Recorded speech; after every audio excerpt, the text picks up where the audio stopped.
Hello good morning दोस्तों, कैसे हैं आप सभी। मैं अनमोल वालियान आप सभी का आपके अपने चैनल वाणी कंसेप्ट क्लासेस में हार्दिक स्वागत करता हूं। जैसे कि हम क्या करने वाले थे, हमारा भाग 3 चल रहा था जिसमें हम मौलिक अधिकार पढ़ रहे थे। मौलिक अधिकार का जो बेसिक स्ट्रक्चर था बहुत अच्छे से हम कंप्लीट कर चुके थे। इसके बाद जो हमने बात की थी क्या कि आर्टिकल 12 से आर्टिकल नंबर 35 तक हमारे क्या दिए हुए हैं, मौलिक अधिकार दिए हुए हैं। अब मौलिक अधिकार का क्या है, मौलिक अधिकार को भी डिवाइड कर दिया गया कि ये तुम्हारे स्वतंत्रता के खिलाफ रहेंगे, ये तुम्हारे स्वतंत्रता के अधिकार रहेंगे, तुम्हारे शोषण के विरुद्ध रहेंगे। तो इसके बारे में अगर हम बात करते हैं, इसके बारे में अगर बात करते हैं तो आपका एक आर्टिकल 12 हो जाता है, एक आर्टिकल 13 हो जाता है। आर्टिकल 12 में क्या, आर्टिकल 12 में आपकी राज्य की परिभाषा दी गई है और आर्टिकल नंबर 13।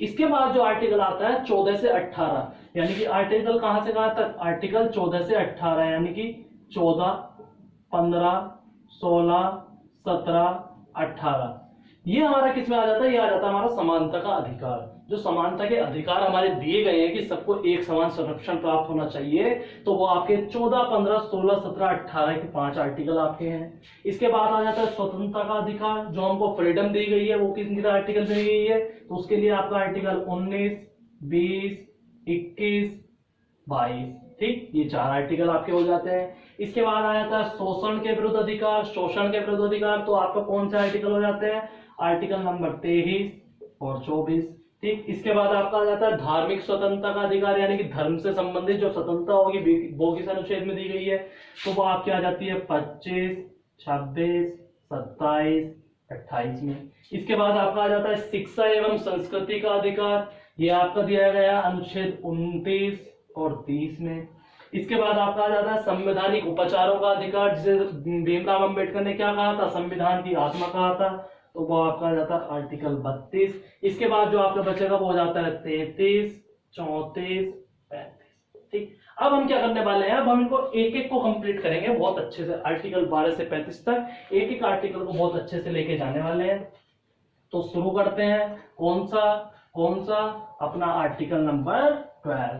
कौन सा, आर्टिकल नंबर 12 के अनुच्छेद 12 क्या कहता है, अनुच्छेद 12 किस संबंध में दिया हुआ है उसके बारे में हम डिस्कस करेंगे। तो आर्टिकल 12 को क्या था, आर्टिकल 12 को मैंने जब आपको लास्ट वीडियो में बताया था कि जो मूल अधिकारों से संबंधित प्रावधान है उसमें राज्य की परिभाषा को क्या माना गया है, तो वही आपका है आर्टिकल नंबर 12। आप लास्ट वीडियो के लास्ट में उसको देख सकते हैं, उसमें मैंने साफ साफ बताया था कि राज्य की परिभाषा में कौन कौन आएगा, ठीक। इसके बाद आपका आ जाता है आर्टिकल 12 में राज्य की परिभाषा दी गई है, जो आपको मैंने पिछले वीडियो में पूरा विस्तार से समझा दिया था। इसके बाद आ जाता है आपका आर्टिकल नंबर 13।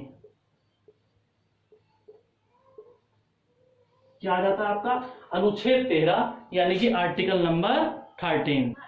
इसके बाद हमारा आ जाता है आर्टिकल नंबर 13। अब आर्टिकल नंबर 13 अनुच्छेद हमारा 13 क्या कहता है, अनुच्छेद 13 हमारा कहता है 12 में राज्य की परिभाषा आपकी हो गई।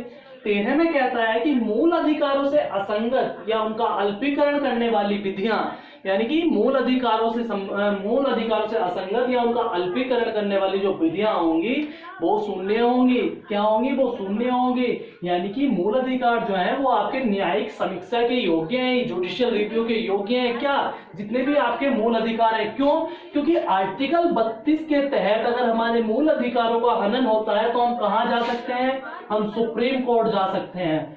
और हमारा आर्टिकल और 226 आर्टिकल के तहत कहां जा सकते हैं, हाई कोर्ट जा सकते हैं। कब जा सकते हैं, जब भी हमारे मूल अधिकारों का हनन होगा तो आर्टिकल 32 के तहत हम सुप्रीम कोर्ट और 226 के तहत हम कहां जा सकते हैं, हाई कोर्ट में जा सकते हैं। अगर इसकी बात करें कि विधियां जो होंगी, जो ये विधि होंगी, ये कौन कौन सी विधि शून्य होंगी, ठीक है, कौन कौन सी विधि शून्य होंगी, मूल अधिकारों से असंगत या उनके अल्पीकरण करने वाली जो विधियां होंगी, ये कौन कौन सी विधियां शून्य हो सकती हैं, तो आपकी स्थायी विधियां, जो आपकी स्थायी विधियां होंगी, जैसे आपकी क्या, संसद, राज्य विधानमंडल द्वारा पारित जो विधि होंगी वो भी शून्य होंगी, ठीक। इसके अलावा अस्थायी विधि, यानी कि राज्यपाल या राष्ट्रपति द्वारा यदि कोई अध्यादेश जारी कर दिया जाता है, उसके द्वारा हमारे मूल अधिकारों का हनन होता है, तो उसके विरुद्ध भी हम क्या कर सकते हैं, उसके विरुद्ध भी हम न्यायिक समीक्षा के योग्य होंगे। इसके बाद में तीसरी आ जाती है आपकी प्रत्योजित विधान या कार्यपालिका विधान, यानी कि कार्यपालिका द्वारा बनाई गई कोई विधि, ठीक। जैसे कोई अध्यादेश जारी कर दिया जाए, कोई आदेश दे दिया जाए, कोई अधिनियम बना, उपविधि बना दी जाए, उपविधि के बाद कोई नियम बना दिया जाए, कोई विनियम बना दिया जाए, कोई अधिसूचना जारी कर दी जाए। अगर इनमें से कोई भी हमारे मूल अधिकारों का हनन करती है तो वो क्या होगी, वो न्याय योग्य होगी। इसके बाद आपका चौथा आ जाता है विधि के गैर विधायी स्रोत, यानी कि जो विधि है उसके गैर विधायी स्रोत जो विधि में शामिल नहीं है वे कौन कौन से। विधि का बल रखने वाली रूढ़ि प्रथा, यानी कि कोई प्रथा चलती आ रही है, जैसे पहले सती प्रथा चली, ठीक, तो इस तरह की कोई प्रथा है और उससे हमारे मूल अधिकारों का हनन होता है तो उसके खिलाफ भी क्या न्यायिक समीक्षा के योग्य है वो, ठीक है। उसके खिलाफ भी हम क्या आर्टिकल 32 के तहत सुप्रीम कोर्ट, 226 के तहत हाई कोर्ट में जा सकते हैं। न केवल विधान बल्कि मूल अधिकारों के हनन पर, ठीक है, न केवल विधान बल्कि मूल अधिकारों के हनन होने पर हम इन्हें भी, ना तो केवल विधान बल्कि इन्हें भी, जो भी ये सारी विधियां बनाई हैं, ठीक है, इन्हें भी हम क्या कर सकते हैं, चुनौती दे सकते हैं न्यायालय में कि हमारे मूल अधिकारों का हनन हुआ है और इनके खिलाफ भी हम क्या कर सकते हैं, मुकदमा दायर कर सकते हैं, इन्हें भी न्यायालय में चुनौती दे सकते हैं। इसके बाद हमारा आ जाता है 14 से 18, यानी कि समानता का अधिकार। कौन सा अधिकार, समानता का अधिकार, right to freedom. Right to freedom मेरे दोस्तों, कौन सा अधिकार, समानता का अधिकार, ठीक है। समानता के अधिकार में जो हमने आर्टिकल देखे वो थे हमारे आर्टिकल नंबर 14 से 18, जिसके बारे में हम एक एक करके अब डिस्कस करते हैं। तो आर्टिकल 14 जो आपका आ जाता है उसमें कहा गया है, यानी कि 14 से लेके 18 तक, यानी कि 14 से 18 तक समानता का अधिकार, जो मैंने आपको अभी गलत बता दिया था, वो राइट टू फ्रीडम नहीं होगा, राइट टू इक्वलिटी है। क्या है, राइट टू इक्वलिटी।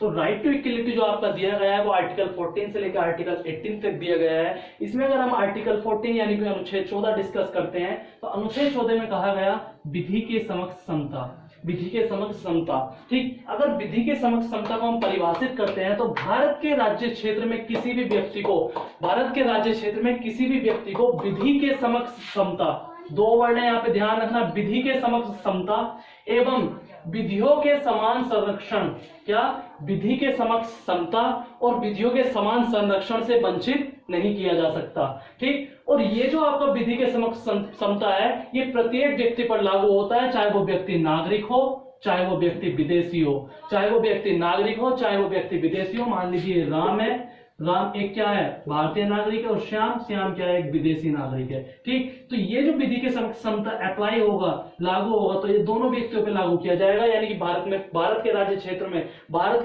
में अगर कोई भी व्यक्ति आता है, मान लीजिए ऑस्ट्रेलिया का था पर ये इस टाइम कहाँ है, इस टाइम ये भारत के राज्य क्षेत्र में है, तो ये विधि के समता इस पर भी लागू होगा, यानी कि प्रत्येक व्यक्ति में जो भारत के राज्य क्षेत्र में है उस पर ये लागू होता है। अब यहाँ दो शब्द आए, एक तो विधि के समक्ष समता, एक विधियों के समक्ष समान संरक्षण।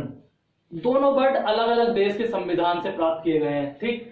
अब विधि के समक्ष समता जो है ये आपका ब्रिटेन यानी कि यूनाइटेड किंगडम्स के संविधान से लिया गया है। कहां से ग्रहण किया गया है, ब्रिटेन से ग्रहण किया गया है। और जो आपका विधियों के समक्ष समान संरक्षण है ये आपका यूएसए के संविधान से ग्रहण किया गया है। कहां से, यूएसए के संविधान से ग्रहण किया गया है। विधि के समक्ष समता की बात करते हैं तो इसका मतलब है कि विधि की नजर में सभी व्यक्ति समान होंगे, चाहे वो विदेशी हो, चाहे वो भारत का नागरिक हो, ठीक है। विधि की नजर में सारे व्यक्ति क्या होंगे, समान होंगे। और ये क्या है, ये एक नकारात्मक अवधारणा है, ठीक, नेगेटिव अवधारणा है। और जो आपकी विधियों के समान संरक्षण है ये आपका सकारात्मक यानी कि पॉजिटिव अवधारणा है। नकारात्मक अवधारणा क्यों है, इसका एक एक्सेप्शन है, एक अपवाद है, इसका एक एक्सेप्शन है। एक्सेप्शन क्या कहता है, एक्सेप्शन आपका ये है जो मेनली पेपर में पूछा गया, हम वो लिख रहे हैं बस खाली, कि राष्ट्रपति और राज्यपाल इन्हें पद के द्वारा यानी कि पद के दौरान इनको गिरफ्तारी से संरक्षण प्राप्त है। अगर राज्यपाल या राष्ट्रपति में से कोई भी अगर अपने पद पे बना हुआ है तो इनके कार्यकाल के दौरान इनको गिरफ्तार नहीं किया जा सकता। ये है आपके आर्टिकल नंबर 14 यानी कि विधि के समक्ष समता उसका क्या है, एक अपवाद है। आर्टिकल 361 के द्वारा छूट प्राप्त है किसको, राष्ट्रपति और राज्यपाल को। राज्यपाल और राष्ट्रपति को पद पर रहते हुए कार्यकाल के दौरान गिरफ्तार नहीं किया जा सकता और ये अपने किए गए किसी कार्य, लिए गए किसी निर्णय के लिए जवाबदेही नहीं होंगे, ठीक। तो इसका एक्सेप्शन ये बना, एक जगह तो कह दिया गया है कि विधि के समक्ष समान समता है, चाहे वो विदेशी हो चाहे नागरिक हो। अगर बात करें तो राष्ट्रपति भी तो भारत का नागरिक है, राज्यपाल भी तो भारत का नागरिक है, ठीक। ये भी तो भारत के नागरिक हैं, तो इन पे भी ये लागू होना चाहिए क्योंकि भारत के राज्य क्षेत्र में भी है और भारत के नागरिक भी हैं, ठीक। पर इन पे लागू नहीं है। 361 के तहत इनको क्या प्रोवाइड है, इनको छूट प्रोवाइड है। इसी वजह से एक एक्सेप्शन है आपका किसका, आर्टिकल नंबर 4 विधि के समक्ष समता का एक एक्सेप्शन है, ठीक। और किस पे लागू नहीं होता, कोई संसद का सदस्य हो, विधायक हो या विदेशी राज्य निकाय को भी क्या विधि के समक्ष समता से छूट प्रदान है, ठीक। इसके बाद बात करते हैं आर्टिकल नंबर 15 की, कि आर्टिकल नंबर 15 हमारा क्या कहता है। इसके बाद आपका आ जाता है आर्टिकल नंबर 15 यानी कि अनुच्छेद 15। अब अनुच्छेद 15 क्या कहता है, अनुच्छेद 15 कहता है धर्म, मूलवंश, जाति, लिंग, जन्म स्थान के आधार पर प्रतिषेध नहीं किया जाएगा। यानी कि राज्य के किसी भी नागरिक के साथ केवल धर्म यानी कि क्या, धर्म रिलीजन, मूलवंश, जाति कास्ट, जेंडर और क्या बर्थ प्लेस के आधार पर राज्य के किसी भी नागरिक के साथ विभेद नहीं किया जाएगा। अब पहले क्या होता था, पहले तालाब होते थे, पहले के समय में तालाब वगैरह होते तो उसमें क्या होता था कि जो नीची जाति के लोग होते थे वो अगर इस तालाब में नहा लेता था या पानी भी पी लेता तो उसको क्या कर दिया जाता था, उसको ये समझा जाता था कि ये पानी गंदा हो गया, उस पानी को कोई यूज नहीं करेगा। तो मतलब जो नीची जाति के लोग थे उनको ऐसी जगह पर जाने नहीं दिया जाता था, ठीक है।